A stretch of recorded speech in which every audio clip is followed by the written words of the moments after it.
Oh, hello. I didn't expect you here for some time. Well, since you're in the neighborhood, you may as well take a moment to reflect on the fragility of all you left behind. And maybe give a little thought to how fortunate you are to return. Right now, we have two stories. As meditations on the afterlife. Failed at life, and but suppose. Both by L.J. Longo. Do not worry, we'll be here waiting for you when it's all over.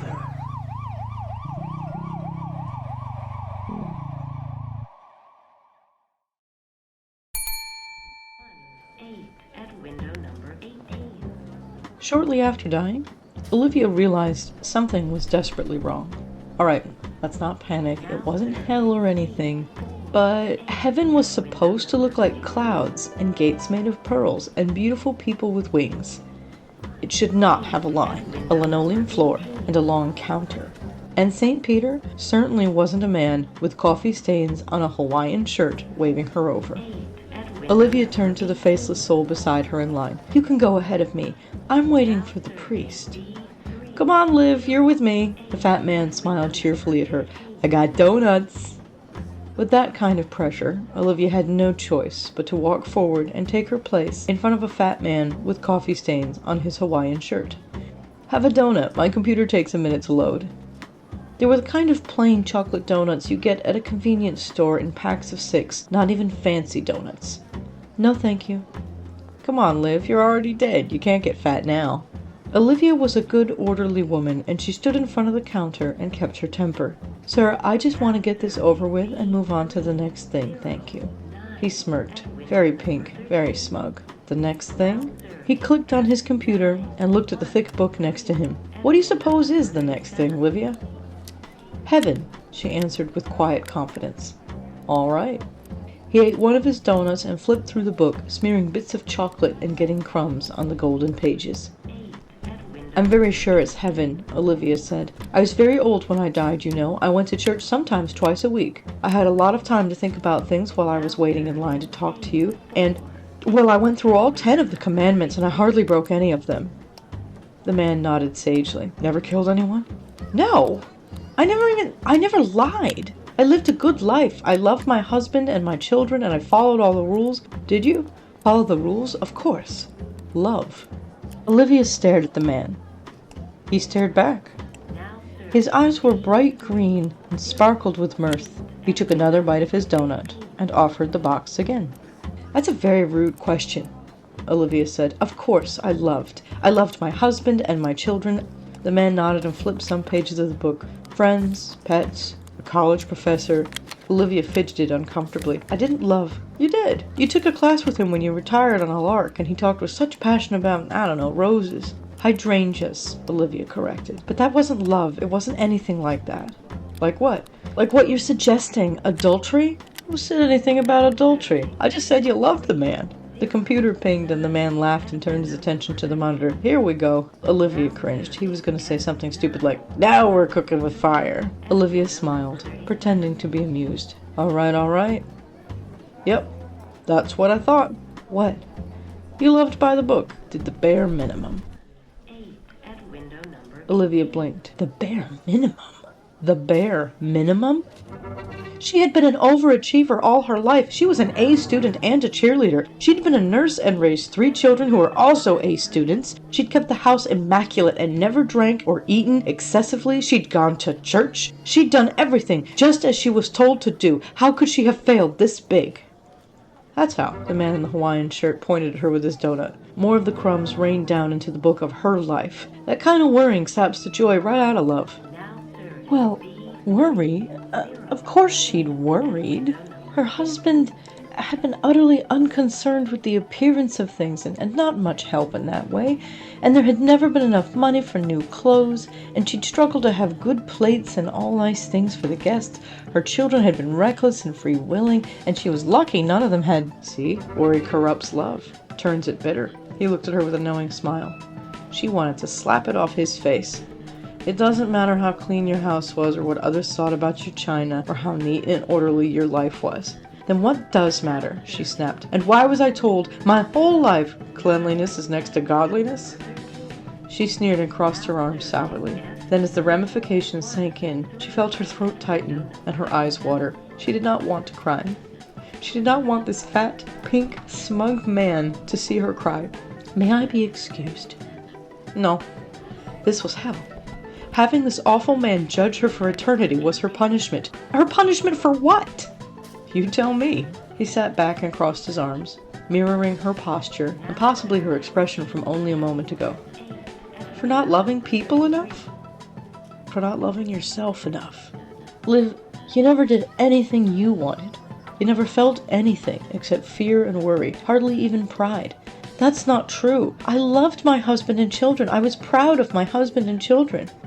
Yes, and you also loved birds and hydrangeas, and once upon a time painting. Painting is a very expensive hobby, and money was...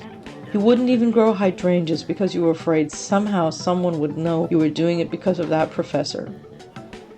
Liv felt the first tears fall. What do you think would happen if I let you into heaven? Maybe I would paint and grow hydrangeas? No, you wouldn't. You'd plant roses, like you think everyone else should, and you'd be worried about what Picasso and Da Vinci thought of your silly watercolors. You just judge everybody's houses and worry that you weren't good enough, and you can't spend eternity like that. That really would be hell. She had failed. She had failed at life. The most important thing, and she'd completely blown it. And now she was crying like a stupid little girl in front of some fat angel in a coffee-stained Hawaiian shirt, in front of all those faceless people waiting in line. Only, she wasn't in front of anyone. She was in a huge gray field, all alone, bawling her eyes out. She felt comfortably warm arms surround her. She couldn't think of the last time someone had hugged her, probably her granddaughter when she was told to. Olivia turned and wept into the man's chest. His shirt smelled like stale coffee, but there was something so soothing, so reassuring about those soft arms and the gentle brushing hand on her back. She hadn't felt soothed like this since she was a child. And she began to gasp for breath as she tried to ask, "Are you my mother?" "A little bit. We're all kind of mixed together here." "What's going to happen to me?" she whined. "I can't tell you just yet, honey. But what I need you to do, and this is the hardest thing anyone can ask you to do, I need you to let go of all that pain. But let it climb out and go on its own way. No one has ever let you do that before. Not even when you were a little kid. But that's what you've got to do now." Olivia nodded and tried to control her tears, to push it down. No, the other way. She winced because it hurt. And then she nodded and tried to push the tears up. Something small and ugly crawled out of her eye. It dropped like a slug into the field and began to crawl away. Olivia grabbed it and hid it before the man could see the horrible thing that had just been inside her. It sank back through her clothing. "No, I can't." She pushed the man away. "Just let it be. It'll settle down." "This isn't a test, darling. You can take all the time you need." "You have other people in line." "You can take all the time you need, but you have to take it. If you let it sit inside you, there's no going forward." She nodded and fought through her embarrassment. She pushed the tears back up, felt the rage and despair and the impatience and the grief all howl up her throat. She let that out too, and the ugliness left her in a horrid rush. When she was emptied, she looked at what had poured out of her. She saw Olivia, and Olivia looked back at her coldly, confused, disgusted. She pitied that thing, wanted to reach out to the mess, to pull it back into herself and smother it with all the good things she knew it could be. "Let it go. Come with me instead, darling. Let it learn more about love." The two of them floated off together into a bright field of hydrangeas, and she said, "When did you start wearing Hawaiian shirts? You always used to wear black." "You said something in passing once about men who wear too much color, and I wanted to impress you." She laughed at the foolish idea of impressing anyone.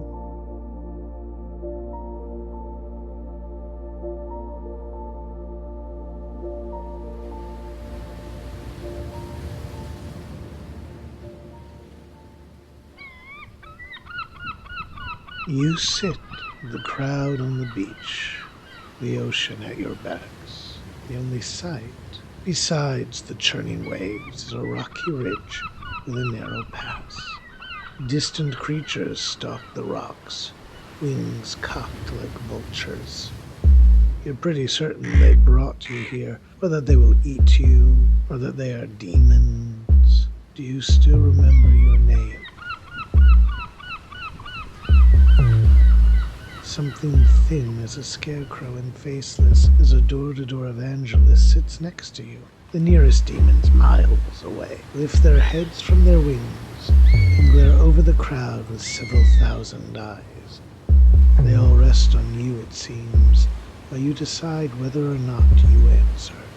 Eventually, because the demons are watching, or because Scarecrow Missionary is as dirty and faceless as you are, as everyone else, or because you don't remember your name and you are ashamed. For whatever reason, you move away and don't answer or look at them. But suppose you were a more friendly sort, the sort of someone who smiled at strangers, even if you never took out your earbuds or slowed your pace. Suppose you were lonely. I don't remember my name. You're honest. Or at least this version of you is. Me neither. Scarecrow Missionary answers, and immediately changes topics.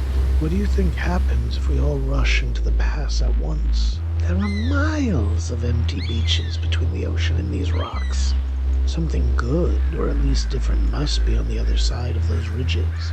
Every once in a while, someone in the crowd gets bored or brave and tries to find out on their own. They never get far. The demons eat us one at a time and shit us out, or pick us up and drop us in the water. Either way, we end up back on this beach. You answer. That's what always happens. I suppose you're right. You have nothing to say. And the Scarecrow Missionary wanders away. The sand is lonely and the sky is hot. But suppose you were more optimistic. Suppose you answered, the demon will eat us one at a time, but it might be worth a shot. Better than sitting on the beach. Yeah. They get excited by the idea and stand on the sand. Hey, everybody! All the featureless faces turn towards Scarecrow Missionary. They have empty expressions. No expectation, no fear. Scarecrow Missionary falters and looks at you, but of course you're looking back with the same emptiness. And when they don't know what to say, they sit back down. Everyone turns back to stare at the ridge, the demons, and the path away from this forsaken beach. But suppose there's a version of you that likes public speaking, or at least isn't afraid of it. When Scarecrow Missionary hesitates, you stand and address the crowd without expectation or bravery. Let's all rush the ridge together. Some of us may get by. It's better than sitting on the beach. Scarecrow Missionary repeats your rationale and takes your hand. You shake their cold fingers away. This begins the rushing. Everyone on the beach joins in, some slower than others, but all together, all running towards the path through the rocks. You are all certain there is something better on the other side, or at least something that is not an empty beach. For a moment, it's exultation. Something is happening. The demons descend. They pick up members of the crowd, toss them into the sky, or hurl them at the sand, tear and rend. The crowd screams. Some sit down where they stand, others rush back to the edge of the sea and dive down to pretend they never moved. But suppose this version of you is one that dodges, weaves, and throws the occasional punch. This version of you, when picked up and flung back to the water's edge, gets up and runs again. But you alone are never enough. The rushing becomes the walking. Once in motion, the crowd is not content to stop. There is always a group walking towards the ridges now, never resting. No one rests here, not the crowd, not the demons. Scarecrow Missionary walks beside you. I'm going to stick by you. Why?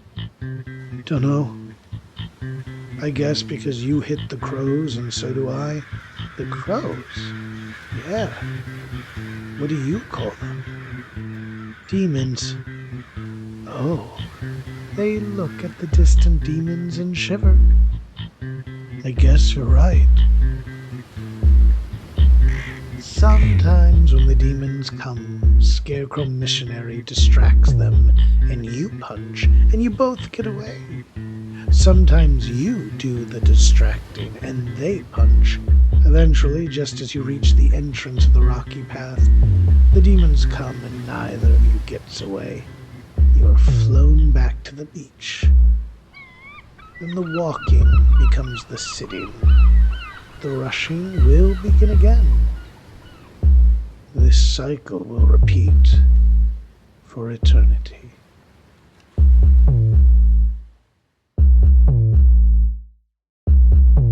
No. That's not right. That's not the way this ends. Try again. Suppose that everything happens exactly the same, but this time when Scarecrow Missionary looks at you and says, "What do you call them?" You pause. You look at the towering black feathers and say, "Yeah, crows. That sounds right." It is easy to understand crows. Crows aren't armored by implication. You and Scarecrow Missionary and a handful of other scrappy fellows get into the mountain maze. You get a sense for the crows, for the ways they flock and where they perch. Everyone takes turns, resting and keeping watch. Once, while it's your turn, you stare at the sky and weep, trying to remember anything before the beach. Your friend hears you, but you've tried to be quiet. You talk, and they get teary-eyed too and confess something about pride and cowardice. It was probably envy for me, maybe lust. Aren't they sort of the same sin?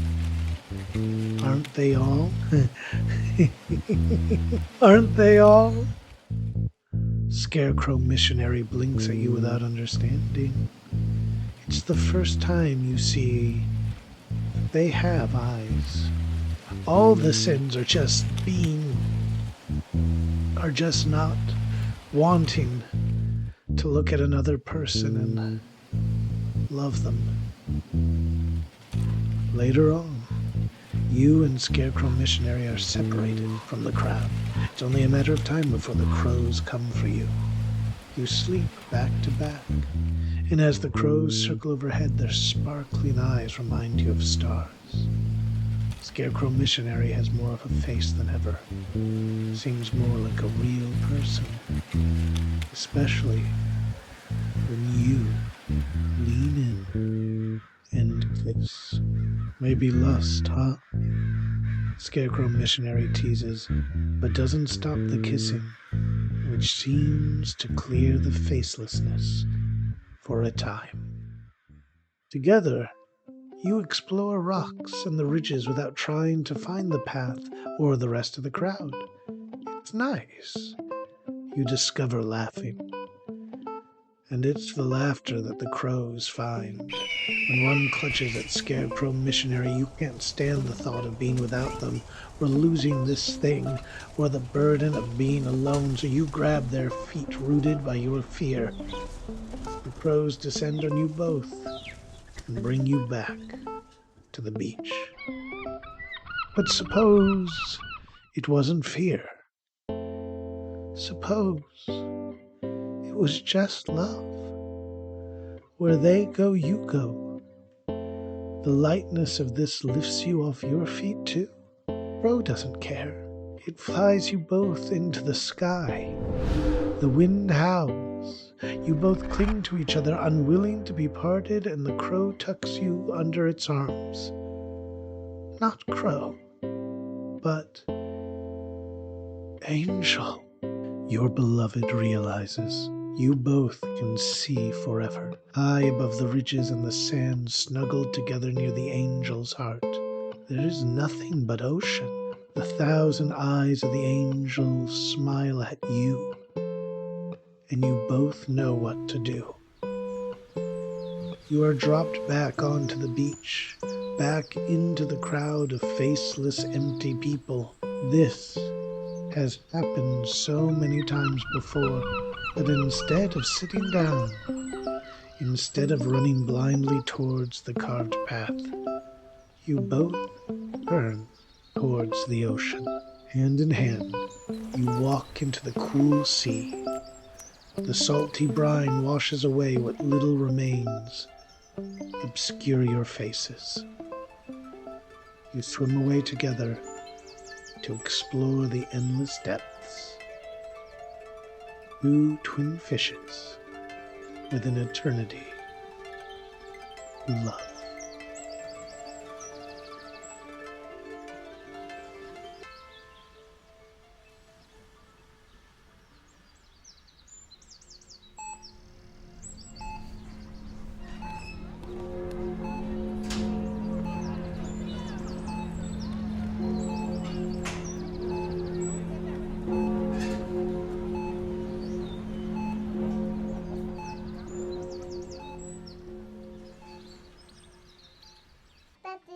Wake up, Papa. Wake up. Hiya, I'm LJ Longo. And I'm Lane McLeod Jackson. Honey, And I'm Lane McLeod Jackson. tales from the chaotic musings of your hosts, two love-struck creatives. Paperback Podcast unveils bi-monthly stories from an eclectic array of genres. Here, we come out of our shells on the odd weeks of each month, hopefully to your delight and probably God's scorn. Welcome and enjoy.